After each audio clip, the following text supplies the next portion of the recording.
স্বাগতম আপনাদের সবাইকে। আজকে আমরা যেটা করব সেটা হচ্ছে আপনারা যারা নরসাতে পরীক্ষা দিবেন তাদের জন্য আর কি ক্লাসটা, যেখানে হচ্ছে আমরা নরসাউথের এসে রাইটিং নিয়ে আলোচনা করবো যে নরসাউথে যখন আমাদের এসেটা দেওয়া হয় বা রাইটিং পার্টটা যেটা সেটাতে আমরা কিভাবে অ্যান্সার করব। আর এটার উপরে অনেকাংশে মানে বেশিরভাগ ক্ষেত্রে আপনাদের চান্সটা নির্ভর করে যে আপনি আপনার পছন্দের সাবজেক্টটা নিতে পারবেন কিনা। তো নরসাউথে এসে লেখার একটা নির্দিষ্ট নিয়ম আছে, সেই নিয়মটা নিয়ে আমরা আজকে কথাবার্তা বলবো। তো একটা এসে বা একটা কম্পোজিশনের মধ্যে তিনটা পার্ট থাকবে আপনার। একটা হচ্ছে ইন্ট্রোডাকশন, একটা বডি, আর একটা কনক্লুশন। ইন্ট্রোডাকশনের আবার তিনটা পার্ট থাকে: দ্য হুক, থিসিস স্টেটমেন্ট, আর কন্ট্রোলিং পয়েন্ট। হুক জিনিসটা কি? হুক জিনিসটা হচ্ছে আপনার যে সামনের মানুষটা যে আপনার লেখাটা পড়তেছে, যা নিয়ে আপনার প্যারাগ্রাফটা দেখতেছেন পড়তেছেন, উনি কেন পড়বেন? ওনাকে তো জানতে হবে যে এই মানে কোনো একটা কিছু তাকে তো আকৃষ্ট করতে হবে। সে আকৃষ্ট করার কাজটা করে হচ্ছে হুক। মানে হুক বিভিন্ন টাইপের হতে পারে। আপনি কোন একটা ইনফরমেশন দিয়ে হুক দিতে পারেন, কোয়েশ্চেন করে হুক দিতে পারেন, কোন একটা কোড বলে হুক করতে পারেন। মেন গোলটা কি? মেন গোলটা হচ্ছে যে আপনার প্যারাগ্রাফটা যে ইন্টারেস্টিং সেইটা সামনের মানুষটাকে বোঝানো। যেমন এখানে কি লেখা আছে, এক্সাম্পল একটা দেওয়া আছে যে by the year 2015 there could be more plastic in our oceans than fish. কি বললো যে 2050 সালে আমাদের সমুদ্রে মাছের থেকে প্লাস্টিক বেশি থাকতে পারে। অবাক করার মতো একটা ফ্যাক্ট, ঠিক আছে, একটা সারপ্রাইজিং ফ্যাক্ট। এটা একটা হুক। আচ্ছা, কেন? মানুষের মনের মধ্যে এই প্রশ্নটা আসবে যে কেন, তখন সে আরো পড়তে চাইবে। তো ওইটা হচ্ছে দা হুক। তারপরে আসে আপনার থিসিস স্টেটমেন্ট। এইটা হচ্ছে আপনার কম্পোজিশনের মেইন হার্টটা। এটা হচ্ছে আপনাকে মেইনলি মেইন আর্গুমেন্টটা আপনাকে দেয়। So, এই যে থিসিস স্টেটমেন্টটা, এটার গোল হচ্ছে যে আপনার প্যারাগ্রাফটা যে পড়ছে যিনি রিডার বুঝতে পারবেন যে আপনি কি বিশ্বাস করেন বা আপনি কি প্রমাণ করতে চাচ্ছেন এই থিসিস স্টেটমেন্ট থেকে বুঝতে পারবেন। যেমন এক্সাম্পল দেওয়া আছে যে single use plastics should be band globally to protect our planets future. Plastic তো প্লাস্টিকই, ঠিক আছে, কিন্তু আপনি কি চাচ্ছেন? আপনি চাচ্ছেন যে প্লাস্টিকগুলো ওয়ান টাইম প্লাস্টিক যেগুলো, সেগুলোকে আমাদের ব্যান করা উচিত, কারণ এগুলো আমাদের আর্থের জন্য ক্ষতিকর। So, ওইটা একটা থিসিস স্টেটমেন্ট গেল। তারপরে আসে আপনার মেইন পয়েন্টটা, কন্ট্রোলিং পয়েন্ট। এইটাকে বলা হচ্ছে সাপোর্ট পিলার। আপনার প্যারাগ্রাফে কি কি পয়েন্ট থাকবে সেগুলো হচ্ছে কন্ট্রোলিং পয়েন্টে বলতে হয়। মানে আপনার এসেকে একটা স্ট্রাকচার দেওয়ার জন্য আপনার কন্ট্রোলিং পয়েন্টস অ্যাড করতে হয়। মানে আপনি প্যারাগ্রাফে কি কি হচ্ছে পার্ট এক্সপ্লেন করবেন। যেমন হচ্ছে প্লাস্টিক যদি আমরা ব্যান করি তাহলে কি হবে, এটা মেরিন লাইফের জন্য ভালো, ল্যান্ডফিল ওয়েস্ট কমবে, আর companies to use sustainable materials, মানে কোম্পানিদেরকে আরো সাস্টেনেবল যে ম্যাটেরিয়ালস আছে সেগুলোতে ইনকারেজ করতে হবে, এরকম আর কি। মানে সামনে আমরা দেখে আরো ভালো করে বুঝতে পারবো। তো একটা এক্সাম্পল দেখেন। তো হুকটা কি? হুকে বলছে, did you know that just 30 minutes of movement a day can add years to your life expectancy. এখানে কোশ্চেন দিয়ে আপনাকে হুক করা হয়েছে যে আপনি যদি জীবনে বেশি বাঁচতে চান আপনার এক্সারসাইজ করতে হবে। তারপর থিস স্টেটমেন্টে কি আছে যে regular physical exercise is the most effective way for modern professionals to maintain their long term health. Thesis statement আপনি কি বিশ্বাস করতে চান সেটা আপনি সামনের মানুষকে বললেন। তারপরে আসে হচ্ছে কন্ট্রোলিং পয়েন্টস, যে কি কি পয়েন্ট আপনি এক্সপ্লেন করতে চাচ্ছেন। যেমন এক্সারসাইজ দিয়ে কি করে, কার্ডিওভাস্কুলার স্ট্রেন্থ ইমপ্রুভ হয়, স্ট্রেস লেভেলস রিডিউস হয়, তারপর হচ্ছে sharpening mental focus during work hours, এগুলো নিয়ে আপনি আলোচনা করবেন। সো আপনি ইন্ট্রোডাকশনটা টোটালি শুনতে কিরকম লাগবে সেটা নিচে লেখা আছে দেখেন। সবগুলো যদি একত্র করি তাহলে আপনার ইন্ট্রোডাকশন হবে এতখানি। So did you know that just 30 minutes of movement a day can add years to your life expectancy?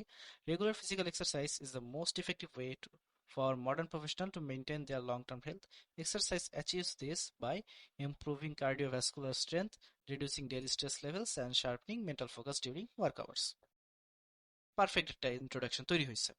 এখন পারফেক্ট একটা ইন্ট্রোডাকশন লেখার কারণটা কি? লেখার কারণটা হচ্ছে যাতে আপনার ফুল প্যারাগ্রাফটা যেই দিকে যাবে, যে ডিরেকশনটা থাকবে সেটা সেট করা। আর সেটা সেট করার মেন কাজটা করা হচ্ছে আপনার কন্ট্রোলিং পয়েন্টস। একটা হুক আর একটা থিসিস স্টেটমেন্টের থেকেও বেশি ইম্পর্টেন্ট হচ্ছে আপনার কন্ট্রোলিং পয়েন্টস। আর আপনার কন্ট্রোলিং পয়েন্টস গুলো আসে আপনার থিসিস স্টেটমেন্ট থেকে। আর কন্ট্রোলিং পয়েন্ট আপনার কিছুক্ষণ চিন্তা করতে হবে যে আপনি এই টপিকটার উপর কোন কোন বিষয় নিয়ে আপনি আলোচনা করবেন। যে কোনো তিনটা বিষয় নিয়ে আপনি আলোচনা করবেন। তারপরে আসে হচ্ছে আমাদের বডি প্যারাগ্রাফটা। সো বডি প্যারাগ্রাফটা হচ্ছে আমার এর মাঝখানে যে মিডিল পার্টস গুলা থাকে সেইগুলা। এর মেন কথাই হচ্ছে যে বডি প্যারাগ্রাফে আমার যে তিনটা কন্ট্রোলিং পয়েন্ট ছিল তার এক একটা করে আমি আলোচনা করব। আপনি যেহেতু তিনটা কন্ট্রোলিং পয়েন্ট দিচ্ছেন, তাহলে আপনার তিনটা বডি প্যারাগ্রাফ থাকবে। আর শুরুটা বডি প্যারাগ্রাফ নর্মালি হবে যে আপনি এই টপিকটা নিয়ে, মানে এই কন্ট্রোলিং পয়েন্টটা নিয়ে আলোচনা করবেন। তো ওটা আপনি প্রথম লাইনে বলবেন, তারপর আপনি ব্রিফলি সেটা এভিডেন্স দিবেন, যে সাপোর্টিং এভিডেন্স, যে কেন এই কথাটা সত্যি, কেন এই কথাটা ঠিক, সেটা ডিটেলসে যাবেন। আর লাস্টের সেন্টেন্সে আপনি একটা ট্রানজিশন অ্যাড করবেন যে কেন সেকেন্ড কন্ট্রোলিং পয়েন্টটা এখন অ্যাড হবে সেইটা।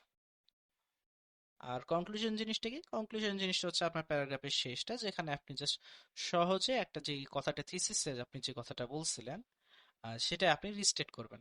জাস্ট প্রথম কথাটা লিখবেন না, সেই কথাটা একটু ঘুরায় লিখবেন, যে আপনার যে মেইন পয়েন্টটা, যেমন থিসিস স্টেটমেন্টের যে মেইন পয়েন্টটা ছিল কি, যে regular physical exercise is the most effective way for modern professionals to maintain their long term health. এটাই আপনি একটু ঘুরাই লিখবেন, যে to maintain long term health they should do exercises, এরকম ভাবে আপনি একটু ঘুরাই লিখতে হবে। একদম যা প্রথমে লিখছেন থিসিস স্টেটমেন্টে সেটাই লিখবেন, এটা একটু ঘুরাই লিখে দিবেন। আর লাস্টে একটা ফাইনাল থট এড করে দিবেন, বাস এটুকুই। তো এখানে ওভারঅল আমরা যে কথাগুলো বললাম সেটা একটু সাজানো আছে, যে একটা প্যারাগ্রাফের কি কি পার্ট থাকবে। একটা প্যারাগ্রাফ থাকবে ইন্ট্রোডাকশন, ইন্ট্রোডাকশনের মধ্যে আপনার থিসিস স্টেটমেন্ট আর কন্ট্রোলিং পয়েন্ট থাকবে। কি কাজ করা, যে আপনার গোলটা কি আর আপনার প্যারাগ্রাফের ডিরেকশনটা কি, কোন দিকে যাচ্ছে সেটা আলোচনা করা। তারপর বডি প্যারাগ্রাফ পনে আপনি হচ্ছে যে এই টপিক সেন্টেন্সটা দিবেন, সেখানে কন্ট্রোলিং পয়েন্টের যে পয়েন্ট নাম্বার ওয়ানটা সেটা নিয়ে আলোচনা করবেন। তারপর বডি প্যারাগ্রাফ টু এ কন্ট্রোলিং পয়েন্টের পয়েন্ট নাম্বার টু নিয়ে আলোচনা করবেন। তো বডি প্যারাগ্রাফ থ্রিতে আপনি কন্ট্রোলিং পয়েন্টের 3 নাম্বার পয়েন্ট নিয়ে আলোচনা করবেন। আর লাস্টে আপনার কনক্লুশন, যেখানে আপনি জাস্ট একটা সামারি দিবেন। সো আপনাদের, আপনারা যারা হচ্ছে নর্থ সাউথের স্যাম্পল কোয়েশ্চেনটা দেখছেন, সেখানে একটা মানে দুইটা প্যারাগ্রাফ দেওয়া আছে। ওর মধ্যে একটা হচ্ছে যে describe the recent rise of Bangladeshi cricket team. এইখানে সেই যে আমরা এতক্ষণ পর্যন্ত যেই প্যারাগ্রাফের স্ট্রাকচারটা দেখলাম বা কম্পোজিশনের স্ট্রাকচারটা দেখলাম, সেই স্ট্রাকচার আমরা যদি কথা বলি, সেটা এখানে ফলো করে এই প্যারাগ্রাফটা বা এই কম্পোজিশনটা লেখা হয়েছে। যেমন হচ্ছে আপনার সবার আগে একটা সুটেবল নেম দিতে হবে আপনার প্যারাগ্রাফের জন্য। যেমন rise of Bangladesh cricket team, এখানে আমরা লিখছি যে the rise of the Tigers. আমাদের ক্রিকেট টিমের নাম তো Tigers, the rise of the Tigers, এটা হচ্ছে আমাদের নাম দেওয়া হয়েছে। তারপরে হচ্ছে আমরা জাস্ট শুরু করছি paragraph.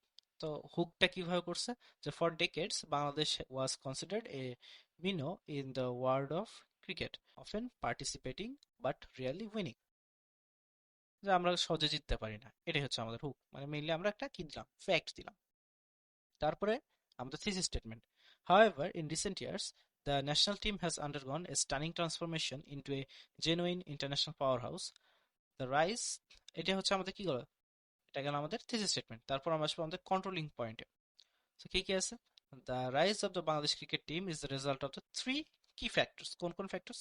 The emergence of world-class veteran leaders, a massive upgrade in domestic cricket infrastructure, and a newfound mental resilience in high-pressure matches. তো আমরা কি কি পয়েন্ট বলছি, যে আমাদের emergence of world-class veteran leaders, তারপর আমাদের ম্যাসিভ আপগ্রেড, আর হচ্ছে নিউ ফাউন্ড মেন্টাল রেজিলিয়েন্স। ওকে, তারপরে কি করছি আমরা, ফার্স্ট, সেকেন্ড, ফাইনালি, এই তিনটা শব্দ দিয়ে আমরা কি করছি, প্রত্যেকটাকে আমরা অ্যাড করছি কন্ট্রোলিং পয়েন্টে যখন আমরা বডি প্যারাগ্রাফে গেছি। বাট প্রথম বডিতে যদি আমরা যাই, তাহলে first the presence of legendary veteran players, যেটা আমরা এখানে কি কন্ট্রোলিং পয়েন্টে বলছি, এখন সেটাই আমরা এখানে এক্সপ্লেন করছি। আপনারা এখানে পড়তে পারেন, যে এখানে সাকিব আল হাসান, মুশফিকুর রহিমকে নিয়ে আমরা কি করছি, আলোচনা করছি। তো তাদেরকে নিয়ে আলোচনা করার পরে আমরা চলে গেছি কোথায়, আমরা চলে আসছি আমাদের সেকেন্ড পয়েন্টে। সেকেন্ড পয়েন্টে আসছে Bangladesh cricket boards investment in infrastructure has created a pipeline for new talent.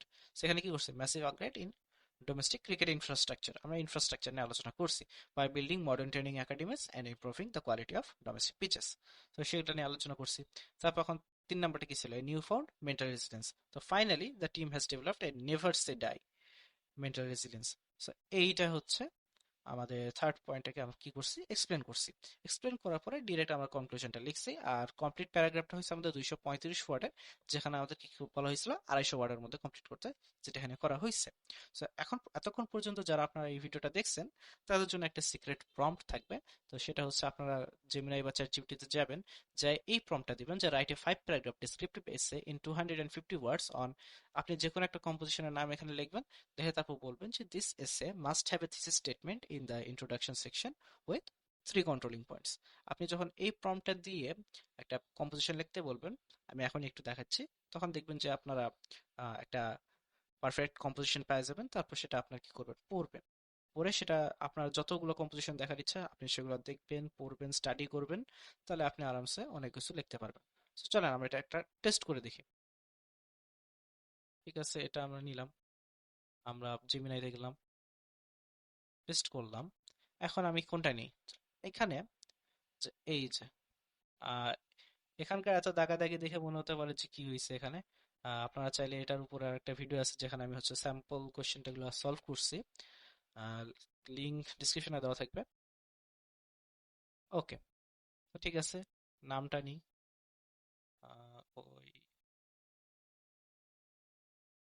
ওইটাকে রিপ্লেস করে দিব। রিপ্লেস করে দিলাম, এখন আমি কি করলাম, কমান্ড দিয়ে দিলাম, ও এখন আমাকে একটা কম্পোজিশন লিখে দিল। 5 বডি প্যারাগ্রাফ, একটা, দুটা, তিনটা, চারটা, পাঁচটা। এখানে কি কন্ট্রোলিং পয়েন্ট কি কি দিচ্ছে, safeguards a unique identity, foster social cohesion, provides a moral compass. So এখানকার মেইন জিনিসটাই হচ্ছে আপনার কন্ট্রোলিং পয়েন্ট। আপনি যদি কন্ট্রোলিং পয়েন্টটা ঠিক করতে পারেন, আপনার কমপ্লিট যে কম্পোজিশনটা আছে সেটা আপনি ইজিলি কমপ্লিট করতে পারবেন। তো আমার এটাই হচ্ছে আর কি সাজেশন থাকবে, যে আপনারা একটু ভালো করে পড়েন, এইভাবে এইগুলো প্র্যাকটিস করেন বেশি বেশি। আহ, আর নর্সাতে যখন আপনার এসে লিখবেন, অবশ্যই সময় যত দ্রুত আর কি লিখতে পারেন তত দ্রুত লিখবেন। আর যেই স্ট্রাকচারটা আমি দেখাই দিলাম, স্ট্রাকচারটা যদি আপনি ফলো করেন, তাহলে আপনার ইনশাআল্লাহ এসেতে একটা ফুল মার্কস পেয়ে যাবেন। আর নরসাদ এইটাই দেখে, মানে নরসাদ দেখে যে আপনার এসেটা কিভাবে লেখা হয়েছে, তার স্ট্রাকচারটা ঠিক আছে কিনা। আর এই স্ট্রাকচারটা সহজে কেউ দেয় না, আমি আপনাদেরকে দিয়ে দিলাম। সো এইটা যদি আপনারা ফলো করেন, ডেফিনেটলি ডেফিনেটলি ভালো করবেন।